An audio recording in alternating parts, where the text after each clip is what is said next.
As we travel on the Great River Road heading east out of Bemidji, following the southern slope of the Laurentian Divide, the Mississippi winds through some of the most beautiful pine forest and lake country in the world. We have the cleanest water in North America. Itasca County has 1,000 of the 10,000 lakes in our state. Most of those 1,000 lakes in Itasca County are accessible to the public. Dozens of great resorts cater to the desires of vacationers year-round, from rustic to luxurious. The serenity of listening to the wind coaxing pine trees to sing their ancient song, to the adrenaline overload of racing a snowmobile across a frozen lake. You'll find what you need here in the Northwoods. Grand Rapids is the Itasca County seat, a bustling city home to the Blandin paper mill, and before the Mississippi was controlled by a series of dams, it was the site of Grand Rapids, of course. The river descended for a quarter mile, and you could hear the Grand Rapids from quite a distance. These days, things are much quieter along the river. The city has built a riverside park in the heart of downtown, just downstream from the Blandin paper mill.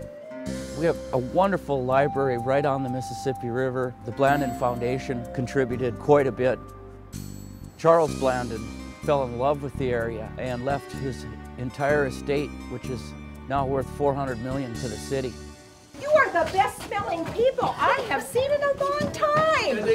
We have the Forest History Center, which is a wonderful living history program of a real logging camp.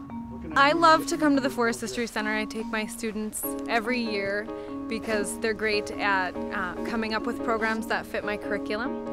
I think they learned a lot about history, and I also think they learned a lot about practical uses for math, which I tell them a lot, but it's nice for them to actually see it.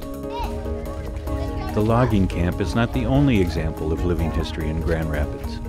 The Central School, 1895 schoolhouse that's been restored to its original state. And Grand Rapids is where Judy Garland spent her formative years.